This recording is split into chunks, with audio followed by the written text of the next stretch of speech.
What were you thinking of, Bannister? What possessed you?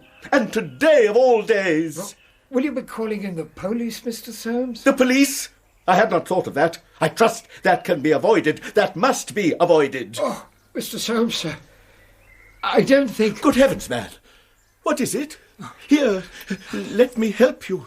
You'd better sit down. Yes, sir. I think near the window, sir. I need air. There you are. I better get you some brandy, I suppose. Oh, thank you, sir. I hope this will not become a matter for the police. Drink this. Oh, thank you, sir. In my mind, in the back of my mind, there is a memory. Last night, in the dining hall, the librarian said, and others too were aware of what he had to say, that could be our answer. That could be our salvation. The reputation of the college is at stake. St. Luke's, the Fortescue Prize. My own reputation is at stake.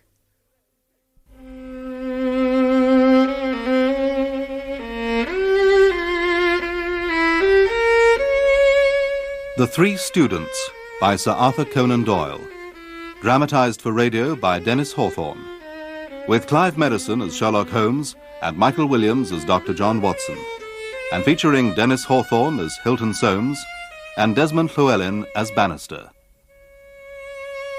The Three Students.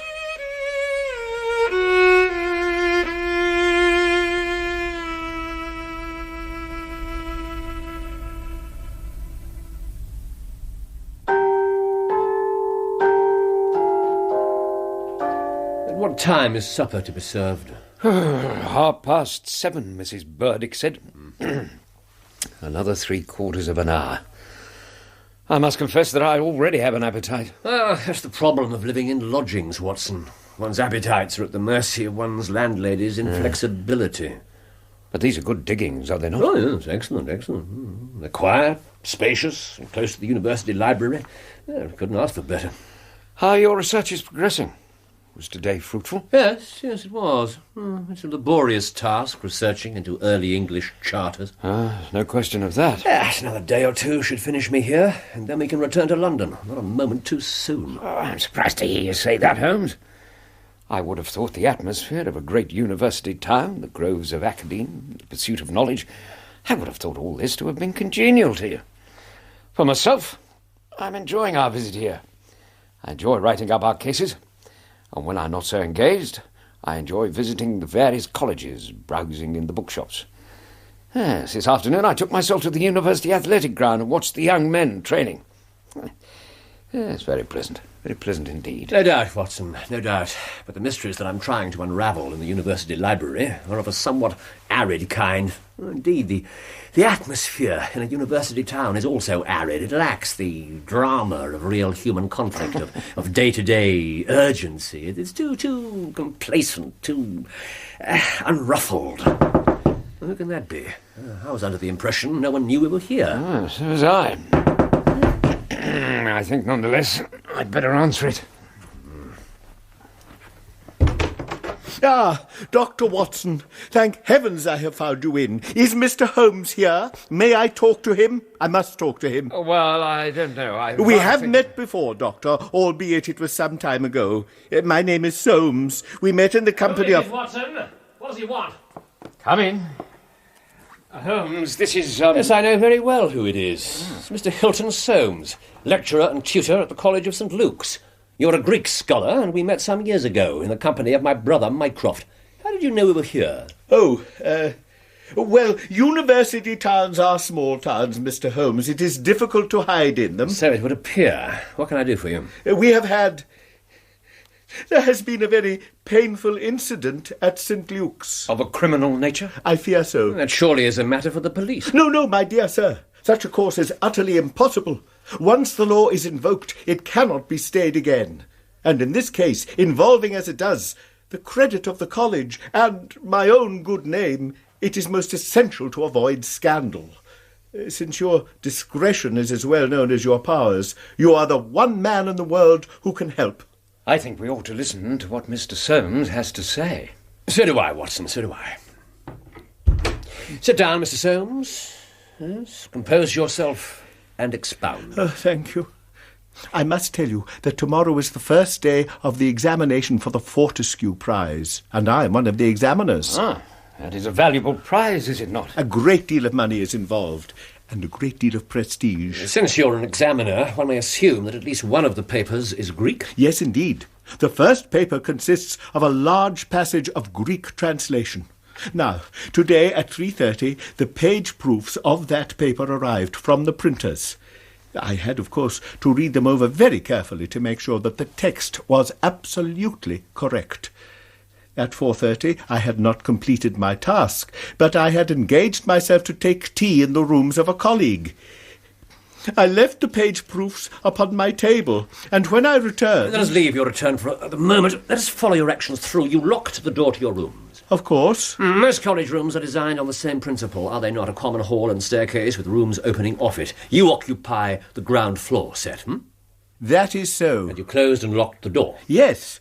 I tested it to make sure that the bolt had gone home, and I put the key in my pocket. Your right-hand pocket. Well, yes, but Everything about you, Mr. Soames, your stance, your gestures, the shading on your shaved chin, all these show you to be a man of the right. You went on your way. I did, yes. How long did your tea appointment last? A little under an hour. So, you returned about 5:30? Yes, the college clock was striking the half hour as I returned to my rooms. And on your return, what did you find? As I approached the door of my rooms, I was amazed to see a key in it. For an instant, I imagined that I had left my own there, but on feeling into my pocket, I found that that was not the case. The only duplicate which exists, insofar as I am aware, is that which belongs to my servant, Bannister, a very superior man whose honesty is above suspicion. So, the door to your rooms was unlocked? You went in. What did you observe? It was immediately clear to me that someone had interfered with the papers. They were in 3 long strips. I had left them together in the correct order. On your table? Yes. But now I observed that one of them was lying on the floor. One was on a side table near the window. The third was still on my table. Page 1 on the floor, page 2 on the window table, page 3 on your own work table, where you had initially left all 3. Precisely. How could you possibly know You that? were in an urgent mood when you arrived here, Mr. Soames. Press on with your tale. I summoned Bannister at once and confronted him with the situation. He admitted that the key was his. He said that he had come to see if I wanted tea, and finding that I was not in, he had gone away, leaving his key in the lock of the door. This forgetfulness would have mattered little on any other occasion, but on this day, of all days, it has resulted in the most deplorable situation. The examination takes place tomorrow. The examination papers have been tampered with. What was Bannister's reaction to this discovery? He was very much upset. He nearly fainted when I questioned him. Fainted in what fashion? Did his eyes roll, his mouth foam? Was he suddenly prone upon the floor? He started to stumble about. His balance was impaired. I had to help him into a chair. And then what did you do? I gave him some brandy. Oh, dear. What? You have something to say? It is a popular misconception that people under stress require stimulants. The reverse is the truth. Watson is often accurate and to the point. So, Bannister, your servant, is in an armchair, a glass of brandy in his hand. He mentioned the possibility of police involvement. At once I realized what that would entail. The reputation of the college, the probity of the Fortescue Prize, my own reputation and self-esteem. It concentrated my mind wonderfully. I made a careful examination of the room. Well done. What did you find? On the table, by the window, were several shavings from a pencil which had been sharpened. A broken tip of pencil lead was lying there also. Someone had copied the passage of Greek from the page proofs. He had done so in a great hurry, in such a hurry as to break his pencil and had been compelled to put a fresh point to it. Yes, go on. I have a new writing table with a surface of fine red leather. There is now a clean cut in it, about 4 inches long. A scrap? No, a positive cut.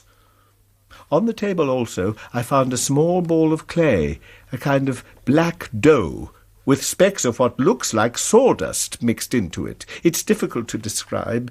It's not quite a ball, more pyramid-shaped. Have you brought it with you? No. I thought it better to disturb nothing. Fortune has been our friend, Mr. Soames. The puzzle is full of interest, and there are clues aplenty. The man Bannister, did you leave him in your rooms? I did. What did you do with the page proofs? I secured them in a cupboard, of which only I possess a key. Yes, well, I think we must visit St. Luke's at once, Watson, don't you?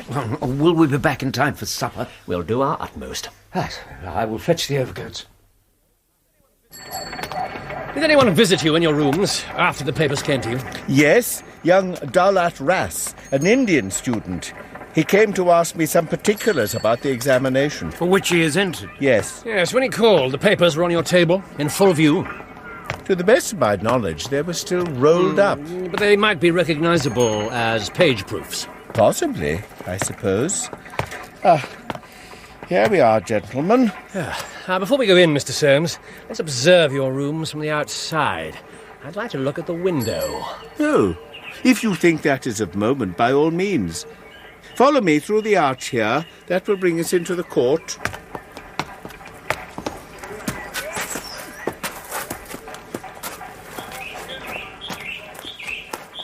Those are my rooms. That is the main window. Yes, the windowsill. It's quite high up, is it not? Yes, even standing on tiptoe, I can barely see into the room, and I'm 6 feet in height. I think I see your drift. And indeed, it had crossed my mind. But I assure you that the rascal must have entered from the inside, by the door. There is no opening in the window but the one pane. Oh, dear me, I am grateful to you for pointing that out. So, if there's nothing to be learned here, we'd better go inside. What took place is very clear. The man entered and took the papers sheet by sheet from the central table, your work table. He carried them over to the window. To benefit from the extra light. No, Watson, he did so because from there he could see when Soames came across the courtyard and so could effect his escape. As a matter of fact, he couldn't, since I entered by a side door and did not cross the court. That is good, that is good. That is worthwhile evidence. But I assure you that that was what was in the intruder's mind. May I see the actual page proofs? Of course. They are in this cupboard. Good. Would that I had locked them here in the first place. Now, let me see. Yes, there appear to be no finger impressions. Yes. Well, he carried over this one first and copied it. How long would it take him to do that?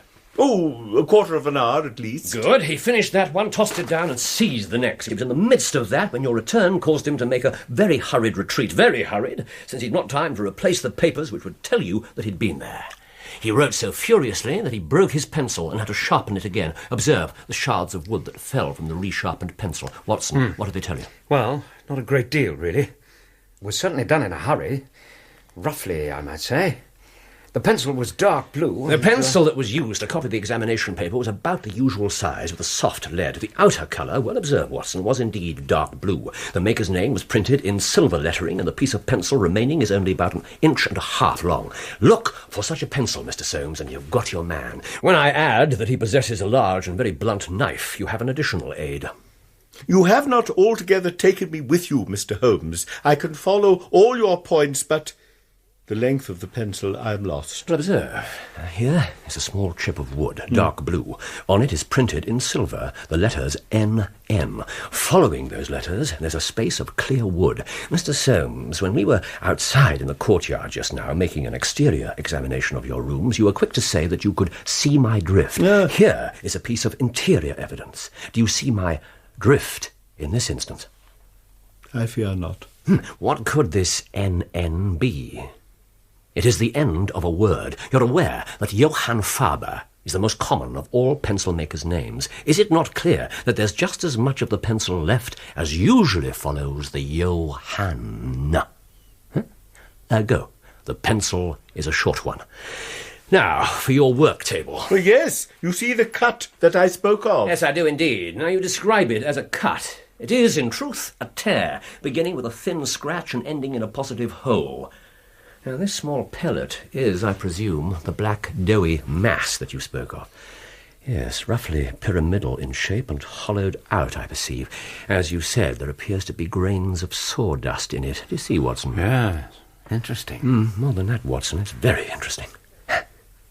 Mr. Soames, I'm indebted to you for directing my attention to this case. Now, where does that door lead to? To my bedroom? I'd like to have a look round. Oh, well, I suppose so. Yes, of course. Allow me.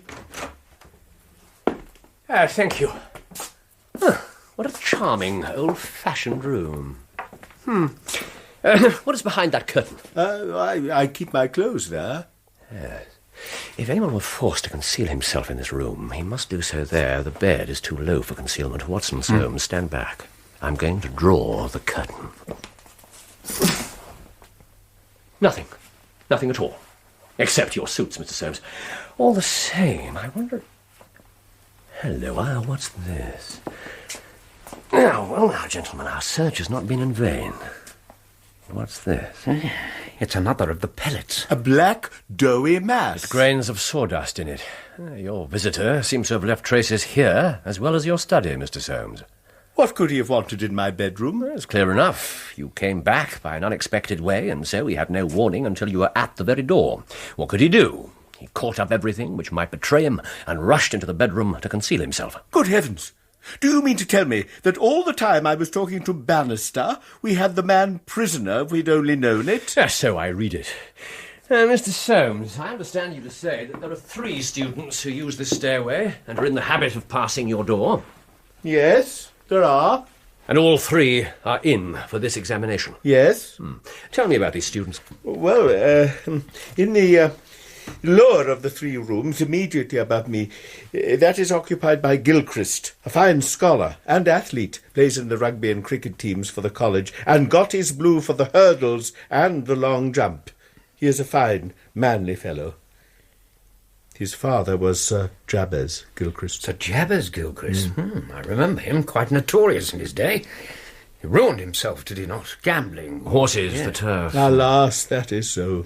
Young Gilchrist has been left very poor, but he is hard-working and industrious, and will do well. And on the next floor? Daulat Ras. The Indian. A steady, methodical man, well up in his work, though Greek is his weak subject. And on the top floor? Miles McLaren. Brilliant fellow when he chooses to work. One of the brightest intellects in the university, but he is idle, dissipated, wayward in his habits. He has been gambling heavily all this term, and must contemplate the examination with dread. And it is he whom you suspect. No, I did not say so, did I? I will not go so far as that. Let me say only that of the 3, he is the least unlikely. Precisely. Now, I should like to talk to your servant Bannister. Yes, I will call him. Before you do, one thing.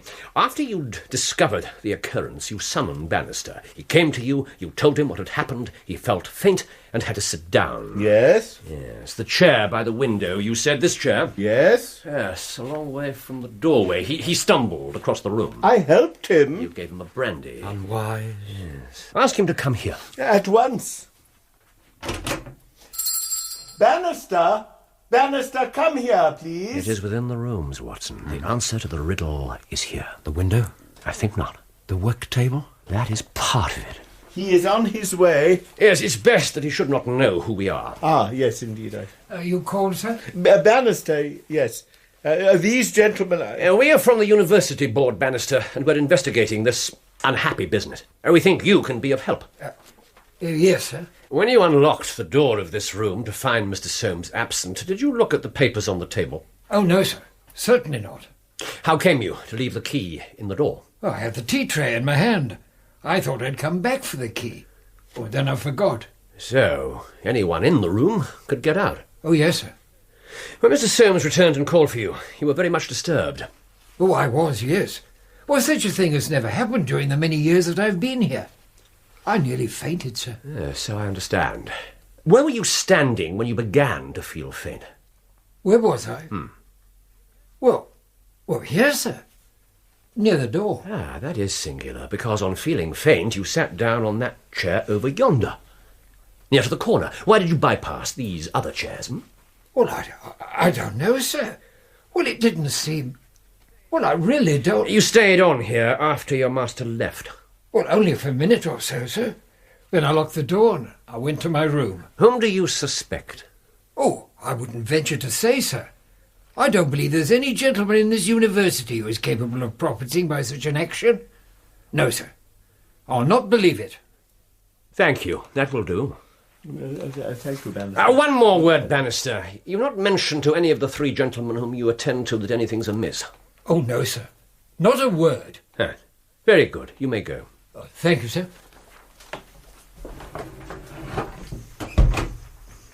Well, Mr. Holmes, what is to be our next move? Our next move? We're going back to the quadrangle. Mr. Holmes, time is passing, and I need to make decisions. In due course, sir, in due course. But first, let us look again at the exterior of your rooms. All the windows are lit up now. Yes, so they are. Last-minute revision before tomorrow's ordeal, I have no doubt. So, our 3 birds are all in their nests. One of them seems restless enough. Look in the middle room. Someone is pacing up and down. Very agitated. Daulat Ras. That is not in character. He is, as a rule, the calmest of men. I should like to have a peep at each of them. Well, I don't know. It is the night before the examination. An examination which you may have to postpone. This is a matter for urgency. It's also a matter for subterfuge, for disguise. Let me see. Here, I shall represent myself as the college surveyor carrying out an urgent internal inspection of rooms. You, Watson, can be the builder's foreman. Oh, but couldn't I be... No, you couldn't. Soames, allow me to borrow your glasses, your hat and your scarf. No, why? I assure you that it's necessary. There's always the possibility that I might be recognised, but these simple props will, I am sure, serve me well. Well, if you say so. Yes. And hat, Yes. glasses, scarf. Thank you, yes. Disguise is something that I've studied closely and often made use of. It's a matter of attention to detail and self-confidence. See, the hat low on the forehead, the glasses close against the eyes, the scarf wound in such a way as to conceal the chin, there's a slight hunching of the shoulders, and perhaps, yes, a suggestion of nasal congestion in the voice, and voila, the college surveyor. Sorry to disturb you, gentlemen, but I have a very brief investigation to make. Good heavens. Quite astounding. Holmes is a master of disguise. He once penetrated our rooms in Baker Street dressed as a coalman. I had no idea it was he. Come along, Foreman Watson. Gilchrist's rooms are on the first floor, are they not, Soames? Yes. We'll work our way upward. Who's that? Mr. Gilchrist, sir. Yes. Who are you? What do you want? I'm sorry to disturb you, sir. It's the college surveyor carrying out an inspection. This is a strange time to be doing such a thing. I realise that, sir, but it was a question of making sure that you were in. It won't take more than a few moments. Well, I suppose it's all right. Come in. Thank you, Mr. Gilchrist. Thank you very much. Yes, it's a question of the windows. We've already carried out an exterior survey, and... this is Watson, foreman to the college builders. Evening, sir. Yes, I need to make a quick sketch from the inside. I see. Well, go ahead. Thank you, sir. Thank you. Now, let me see. Oh, dear, I seem to have broken the lead in my pencil. I wonder, could you oblige, sir? A pencil? Yes, here you are. Oh, thank you, sir. Thank you. Yeah.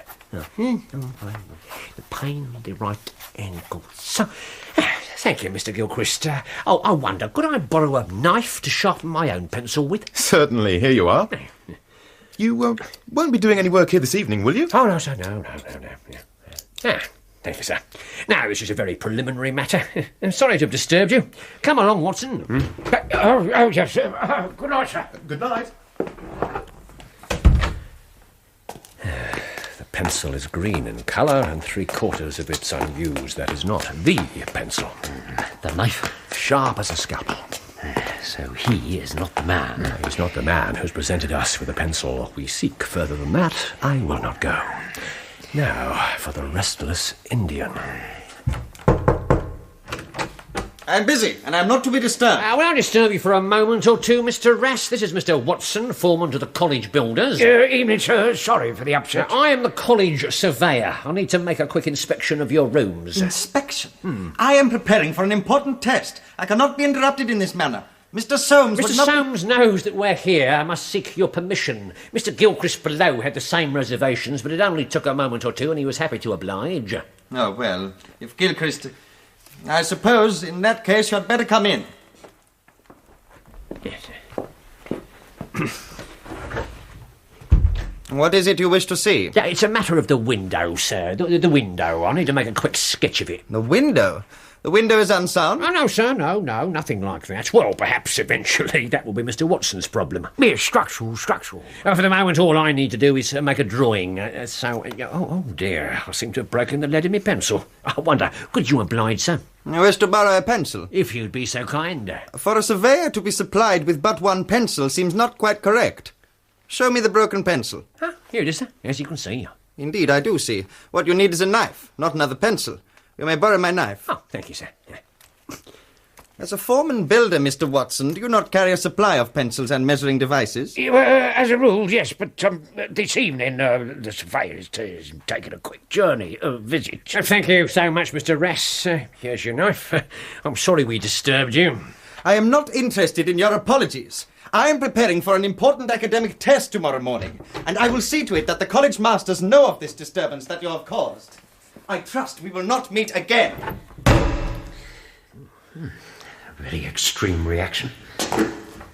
Soames said he was the calmest of men. Yes, but you saw him pacing about in his room when we looked in from the outside. I did. We all did. Would you not say he had something to hide? Well, you know me. For the moment, I say nothing. Now, we've arrived at the top nest and Mr. McLaren.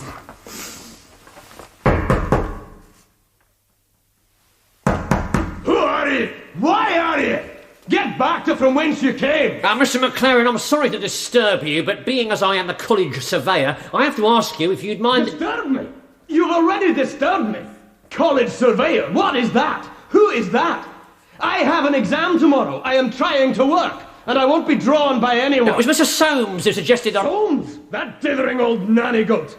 Now you listen to me, Mr. College Surveyor. You can go to blazes. If you persist to such an extent that you force me to open this door, it will only be to throw you down the stairs, where you will doubtless fetch up at the door of nanny goat Soames. I want no more of ye other than the sound of departure. Understood? A rude fellow. I warned you, Holmes. How tall is McLaren exactly? Well, really, I cannot undertake to say exactly. He is taller than the Indian, but not so tall as Gilchrist. I suppose 5'6" would be about it. Thank you. And now I bid you good night. But good heavens! You are surely not going to leave in this abrupt fashion. I must take some definite action tonight. I'll drop round tomorrow morning and chat matters over. It's possible that I may be in a position then to indicate some course of action. Meanwhile, change nothing. If you say so. I do say so, and you can be perfectly easy in your mind. We shall find some way out of your difficulties. Oh, one thing. I shall take the pieces of black clay with me. Thank you. Good night. Well, Watson, what do you make of it? A sort of a three-card trick, is it not? There are 3 students, and it must be one of them. You takes your choice. Which is yours? That foul-mouthed fellow on the top landing. He's the one with the worst record, the most to lose. Mr. Ras? The Indian? Well, I must say it did strike me as being a sly fellow. Gilchrist. What did you make of him? I liked his frank and easy manner, the readiness with which he admitted us to his rooms. But McLaren wouldn't let us in. He has something to hide. The pencil and the knife, perhaps. The pencil and the knife are no longer relevant. But surely 3 students, 3 motives. And the 4th man? 4th man? Bannister. The servant. What's his game in the matter? Bannister? But he strikes me as being a perfectly honest man. So does he me. And that's the puzzling part. Why should a perfectly honest man... Oh, by Jove, my dear fellow, it's 8:30. Our landlady spoke of green peas at 7:30. Really, Watson, what with your pipe smoking and your unpunctuality at meals, I expect you'll be given your marching orders. And if you get your notice to quit, I dare say I'll have to share your downfall. Not, however, before we've solved the problem of the nervous tutor, the careless servant, and the 3 enterprising students. Let's hurry back to our supper. This puzzle has whetted my appetite. Good morning, Watson. Good morning. I have to say that in matters of routine, you're reliable almost to a fault. 8 o'clock and you're washed, shaved, and more than half-dressed. Can you do without breakfast? Forgo breakfast? Oh, I'm not sure. A postponement only, I promise you. Well, in that case... Splendid. It's time we went down to St. Luke's. Soames will be in a dreadful fidget until we tell him something positive.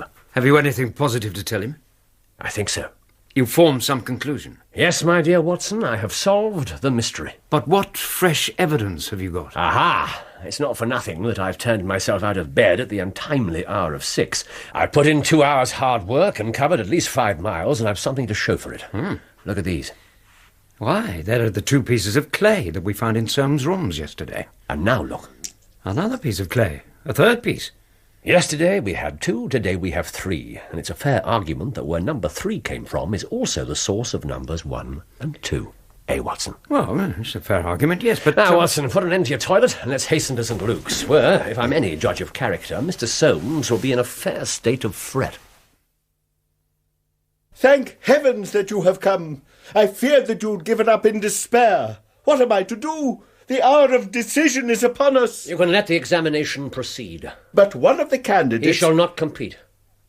You know him? I think so. And I will demonstrate it to you. But first, please call your servant Bannister. Bannister? Do as I say. Oh. Bannister, will you come here, please? If this matter is not to become public, Soames, we must give ourselves certain powers and resolve ourselves into a small private court-martial. So I shall occupy this armchair. Yes, let's position it so that its back's against the light. Yes, good. Now, you, Soames, place a chair to my right, and you, Watson, to my left. Yes. Right, so. Yes, Mr. Soames? You called? What was it? Come in, Bannister, and close the door behind you. Will you please tell us the truth about yesterday's incident? I've told you everything, sir. Nothing to add? Nothing at all, sir. Well, then, I must make some suggestions to you. When you felt faint and sat down in that chair, did you do so in order to conceal some object which would have shown who'd been in the room? No, sir. Certainly not. That's only a suggestion. I frankly admit I'm unable to prove it, but it seems to me probable enough that the moment Mr. Soames left you alone, you released the man who was hiding in the bedroom. There was no man, sir. Speak up, Bannister. There was no man, sir. I'm sorry to hear you saying that, Bannister. Up to now, you may have spoken the truth, but now I know that you've lied. There was no man, sir. Come, Bannister. No, sir. There was no one. Well, in that case, you can give us no further information, but I would like you to remain in the room. Now, Mr. Soames, I'm going to ask you to go up to young Gilchrist and ask him to step down here. Oh, yes. No, I don't see. Yes, of course. Yes, Watson, I think it might be best if you were to position yourself by the window. Yes, there you may the better observe what's to follow. Holmes, I don't quite see. No, but you will see. I assure you that revelation is at hand. Bannister, you're sure you have nothing to say to us? No, sir. Nothing, sir. Very well. From now on, you'll be silent. Stand over there to the bedroom door. Yes, sir. Gilchrist is on his way, but I don't really... Would you please resume your seat? Oh, well... You want to see me, gentlemen? Yes, Mr. Gilchrist, would you please close the door? We are all quite alone here, and no one need ever know one word of what passes between us. We can be perfectly frank with each other. We want to know, Mr. Gilchrist, why you, an honourable man, ever came to commit such an act as you did yesterday. Bannister! No, Mr. Gilchrist, sir. I never said a word. Never one word. No, but you have now. You must see, sir, that your position is hopeless, that your only chance of escaping from public disgrace lies in a frank confession. Why, you ask, why did I do it? Well, Mr. Holmes, for now I know who you are. I have asked myself that question every moment ever since. Why? Why? Why? Come, sir. It is human to err. Sit down. Sit down and compose yourself. Thank you. Thank you. Perhaps it would be easier for you if I were to describe what occurred. You must listen carefully and see that I do you no injustice. From the moment, Mr. Soames, that you told me that no one, not even Bannister, could have known that the examination papers were in your room, the case began to take a definite shape in my mind. It seemed an unthinkable coincidence that a man should dare to enter the room, and that by chance on the very day the paper should be on that table. I dismissed that. The man who entered knew that the papers were there. But how could he have known? Now, one moment, Watson. I am right, am I not, Mr. Gilchrist? Yes. Now, Watson, you ask how could he have known? When we came to St. Luke's yesterday, you remember that I first examined this window from the outside. I do indeed.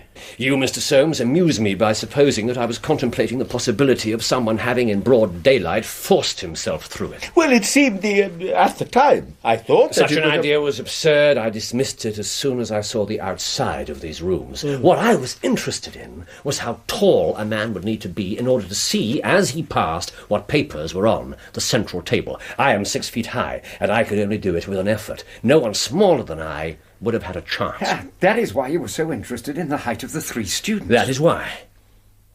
How tall are you, Mr. Gilchrist? 6'3.5". And am I right in my conjecture? You are.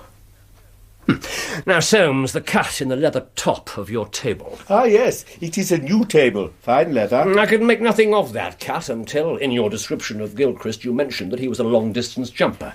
Then the whole thing came to me in an instant, and I only required certain corroborative evidence which I speedily obtained. What happened was this. Listen carefully, Mr. Gilchrist. You employed yesterday afternoon at the athletic grounds practising the jump. You returned through the college quad carrying your jumping shoes, which are provided with several sharp spikes. Do you see my drift, Mr. Soames? Not really, no. By means of your great height, Gilchrist, you saw the proofs laid out upon the table and guessed what they were, correct? Correct. Well, no harm would have been done had it not been that as he passed your door, Soames, he saw the key which had been left there due to Bannister's carelessness. A sudden impulse came over him to enter and see if they were indeed the proofs. That is true. It was the damnedest thing. Well, when you saw that they were the proofs of the exam papers, you yielded to temptation. You put your shoes, your spiked shoes, on the table. And what was it that you put on that chair near the window? My gloves. Ah, your gloves. I took the proofs one at a time to the window to copy them. I thought that Mr. Soames would return by the main gate and I would be able to see him. I came in by the side gate. I was not to know that, sir. No. No, of course not. The first I knew of your return was when I heard you outside the door of this room. There was no possible escape. You caught up your shoes and darted into the bedroom. You can see that the cut on the tabletop is slight on the one side, but deepens in the direction of the bedroom door. That in itself is enough to show us the direction in which the shoes were drawn, and that is where the intruder took refuge as companion to Mr. Soames' hanging clothes. Do you dispute this, Mr. Gilchrist? In essence, all you say is true. Well, good heavens, man! You confess to your misdeed, and you have nothing to add? Yes, sir, I have. But the shock of this disgraceful exposure has bewildered me. I have a letter here which I wrote to you early this morning in the middle of a restless night. It was before I knew that my sin had found me out. Please read it aloud, sir. Dear Mr. Soames, etc. I have determined not to go in for the Fortescue Prize. I have been offered a commission in the Rhodesian police, and I am going out to South Africa at once. Well, I'm glad to know that you did not intend to profit by your unfair advantage. May one ask, why did you change your purpose? Bannister can tell you. Yes, Bannister, you must speak frankly now. It is clear that only you could have let this young man out and, having done so, locked the door behind you and gone to your own quarters. There is no question now as to what happened.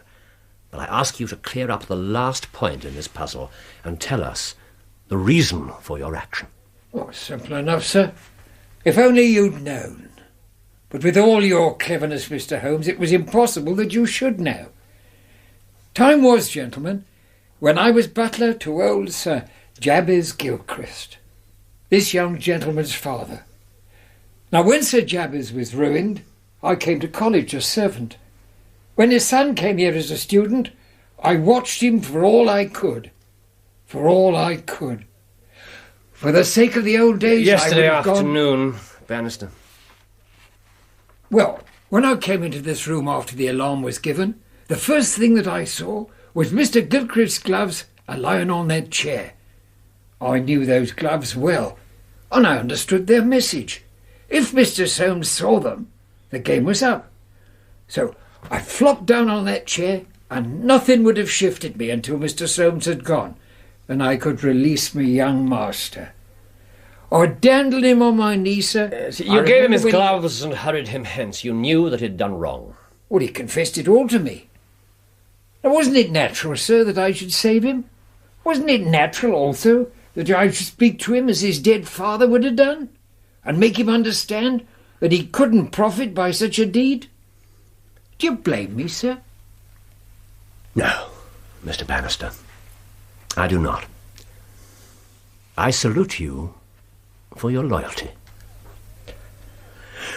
Well, Mr. Soames, I think we've cleared your little problem up, and breakfast awaits us. I'm grateful to you for having drawn my attention to the puzzle that I've just solved. It's an engrossing one.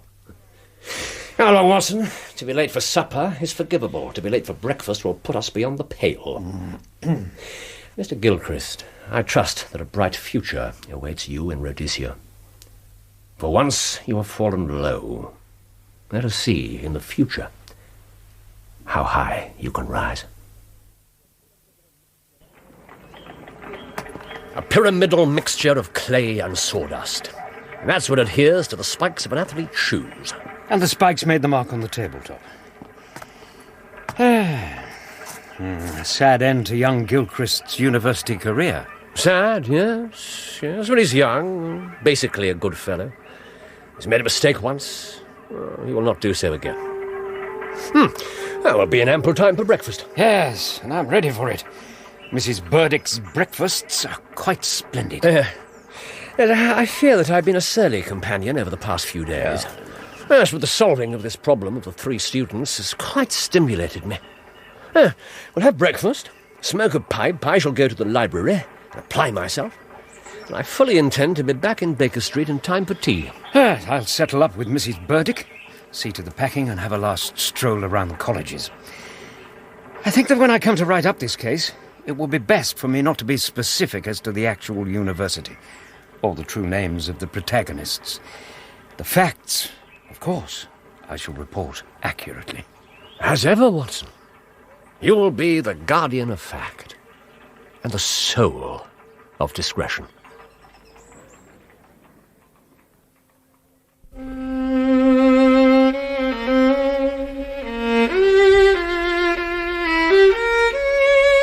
In The 3 Students, Sherlock Holmes was played by Clive Merrison and Dr. Watson by Michael Williams, with Dennis Hawthorne as Hilton Soames and Desmond Llewellyn as Bannister. Gilchrist was played by Michael Onslow, Daulat Ras by David Thorpe, and Miles McLaren by Matthew Morgan. The violinist was Leonard Friedman. The 3 Students was dramatized for radio by Dennis Hawthorne and directed by Enid Williams.